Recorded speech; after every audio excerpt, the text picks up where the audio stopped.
భద్రాద్రి కొత్తగూడెంలో స్వయం సహాయక సంఘాలు మహిళలకు కొర్రమీను చేపల పెంపకంపై అవగాహన సదస్సులు నిర్వహించారు. కార్యక్రమానికి ముఖ్య అతిథిగా జిల్లా కలెక్టర్ జితేశ్వరి పాటిల్ హాజరయ్యారు. ఇక రైతుల లక్షల రూపాయలు పెట్టుబడులే పెట్టి పంటలు పండిస్తున్నారని కలెక్టర్ అన్నారు.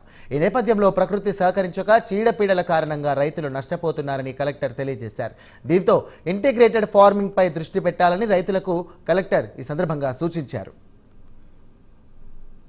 పావుగుట్టలో వేసుకున్న షెడ్ లో అదే బోర్ నీళ్లు నింపి వారంలో 2 సార్లు మనం నింపాం. ఆ ట్యాంక్ 15,000 లీటర్ ట్యాంక్ ఉంటుంది. అది ఆ ట్యాంక్ నింపిన తర్వాత దాంట్లో చేపలు ఉంటాయి. రోజుకి 3 లేదా 5 సార్లు దానా వేయాలి. ఆ ట్యాంక్ నుంచి నీళ్లు వదిలేయాలి. అంతే. ఇంత ఈజీ మార్గం ఉంది. సో ఫస్ట్ ఏమంటారంటే సిమెంట్ తో కట్టాలి. ఇవన్నీ నేను భిన్నం ఆడను. అప్పుడు కూడా అదే అన్నారు. ఓ పెద్ద